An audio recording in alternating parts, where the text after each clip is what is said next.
Hey everyone, welcome back. Ready to uncover some more secrets to wealth creation?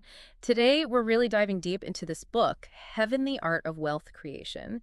And it's got me thinking differently about, well, success in general. Oh, I like where this is going already. Different thinking is usually good. Right. Right. So the book, it has this intriguing concept. It says sometimes, and this is going to sound counterintuitive, but sometimes the key to getting ahead is actually recognizing the things you just can't control. Huh. Like knowing when to surrender instead of always pushing forward. Yeah. There's wisdom in that for sure, but I'm curious to see how the book frames it. It's not quite surrender, not exactly. More like, okay, imagine playing a game, right? You don't get to make up all the rules, right? Right. Some are set. But what you choose is how to play within those givens. Okay, I'm starting to see where this is going. You're talking about those external factors, the stuff outside our immediate control that can really trip us up. You got it. And the book, get this, it calls these uncontrollable elements heaven. Heaven. Okay, that's definitely a unique way to put it. Right, it's a little out there, but it makes sense when you think about it like this. Imagine launching a business, a brand new product you're so excited about. You can control certain things, yeah, the design, the marketing, all that, but then bam, sudden economic downturn. Or your biggest competitor gets a massive influx of funding. No matter how great your product is, those external factors, that's part of your heaven. Okay, I'm seeing it now. There's this if-only moments we've all experienced.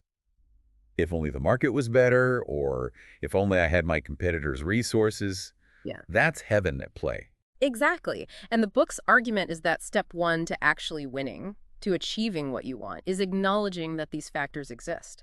Instead of getting frustrated, wishing things were different, we make way better decisions when we accept the playing field as it is, even the parts we don't like. It's about working smarter, not harder, right? Yeah, Recognizing where to put your energy for the biggest impact. right. Heaven, the Art of Wealth Creation, uses this really cool example to illustrate this, something about a warrior king. King Shaka Zulu, one of the most brilliant military minds in history, if you ask me. Okay, so for our listeners who might not be history buffs, set the stage for us. All right, so picture this. It's the early 1800s, and Shaka's this ambitious leader, big dreams of uniting a huge kingdom in what's now South Africa. Problem is, his army, totally outnumbered by a lot of his rivals. Talk about an uphill battle. So what did he do? Throw in the towel on his dreams of expansion. Not even close. See, Shaka, he got that, he couldn't just magically make his army bigger overnight. Right. But he could control how they fought. He recognized his smaller army was also more agile, could adapt faster, and that's where his now famous buffalo horn formation comes in. Yes, the buffalo horn. I've heard the term, but I'll be honest, I've never fully grasped how it worked. It sounds kind of intense. Always is intense. So the buffalo horn, it basically divided Shaka's forces into sections that mimicked, you guessed it, a buffalo. The horns, those were his fastest warriors. They'd encircle the enemy using speed and surprise. So instead of meeting his opponents head-on, he used his army's agility and strategy to outmaneuver them. You got it. He turned what seemed like a weakness, the smaller size, into a powerful advantage. He embraced his heaven, you could say. He acknowledged he couldn't change the factor of his army's size immediately, so he focused on what he could control strategy. Okay, so we have this incredible story, this ancient military strategy, but help me connect the dots here. How does Shaka Zulu's approach translate to, say, starting a business in our world today? I mean, I don't have a rival army to outflank, thankfully. Right. No need for battle plans in the boardroom, usually. But think of it this way. Just like Shaka couldn't control how big other armies were, entrepreneurs, we all face heaven factors. It might be a market that's already super crowded, or not having millions in startup capital, Yeah. or even just those trends that change on a dime, It's like you're saying, instead of wishing my company was already huge, or that the competition wasn't so fierce, I should be asking, what's my buffalo horn? Like, what's the unique thing I've got that actually turns those limitations around? Now you're getting it. And that's exactly what the author of Heaven, the Art of Wealth Creation wants us to see. It's not about pretending the challenges aren't there, but we got to shift that focus to what is within our control, your strengths, how adaptable you can be, all that. Can you give me a concrete example, though? How would an entrepreneur actually put this heaven idea into action? Absolutely. Let's say you're a small startup, right? And you're going up against a huge established name in your industry. That's a classic heaven scenario. You can't just wish that competitor away, and you can't match their budget overnight. Sounds familiar. That's a heaven factor a lot of us run into. For sure. So instead of falling into that if only trap, if only I had their marketing budget or, that instant brand recognition they've got, You start asking those buffalo horn questions. What are my advantages? What can I deliver that they can't? So you're saying their size, it could actually be a weakness in disguise? Like maybe they're too slow to really respond to customers the way a small team can, or to experiment quickly? Exactly. That responsiveness, that personal touch, that becomes your buffalo horn, your edge in the market, even if it doesn't look like a billion-dollar advantage at first. This reminds me of that saying, don't try to be a lion in a lion's den. Be a fly. They can't swat you away. Oh, I like that. Perfect way to put it. Because that's the essence of this heaven concept, right? Hmm. We're not wishing for a totally different hand of cards.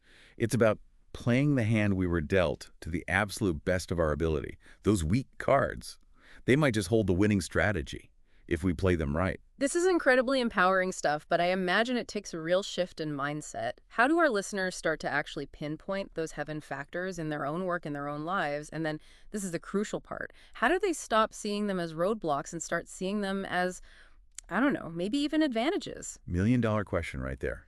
And it all starts with honesty. Honestly, assessing what's truly outside of your control. And let me tell you, that is not always easy. It's that classic thing, right? Acceptance is the first step. Except it's way harder to actually do when you're the one staring down a challenge that feels impossible. Oh, tell me about it. It's so easy to get stuck in that loop of, if only, if only I had more time, more money, a different skill set, whatever it is for you. Mm. But those if-onlys, they can really hold us back, you know? They keep us from seeing what is possible right here, right now. So how do we break free of that? Someone listening right now, maybe they're feeling that if only weight holding them down, those heaven factors closing in. How do they shift their thinking? It's all about asking better questions, basically. Instead of dwelling on what you can't control, and the author of Heaven, the Art of Wealth Creation, he really hammers this home, you ask. Okay, what are my strengths right here, right now? What resources do I have? What can I leverage, even in this situation, that maybe nobody else can? It's going back to finding that buffalo horn, right? That Mhm. thing that gives you the edge, even if it doesn't seem like much at first glance. Exactly. And you might be surprised where those buffalo horn advantages pop up. Maybe you've got this deep knowledge of a niche nobody else is paying attention to. Or maybe you're amazing at building relationships, that real human connection that customers crave. Or maybe it's just that you're not afraid to experiment, to try stuff, to change course quickly when things aren't working. Traditional business success might not look like that, but in the right hands, man, those things are powerful. It's almost like the limitations themselves, those heaven factors, they can force us to be more creative, more resourceful. We have to think differently because the easy path isn't there. 100%. And the book, Heaven, the Art of Wealth Creation, it makes this point beautifully. Often, those constraints, they're the birthplace of real innovation. Look at some of the most successful companies out there. So many were born during tough times, recessions, huge technological shifts, because those limitations forced them to be scrappy, to find a new way to stand out. It's a good reminder that what we think of as our biggest obstacles, sometimes those become our greatest assets if we know how to leverage them.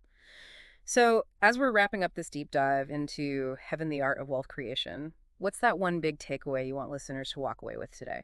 I'd say it's this. Don't just accept your heaven. Hmm. Embrace it. Acknowledge the stuff you can't control, absolutely, but don't let that define your limits. Instead, put that energy into what is in your power. Find your buffalo horn, that unique advantage, and use it to navigate those challenges to create your own version of success. Love that. It's not about wishing for a different game. It's about mastering the game you're in. Such a powerful message. Thanks for taking this deep dive with us. And to everyone listening, until next time, keep asking those tough questions, keep innovating, and keep playing to win.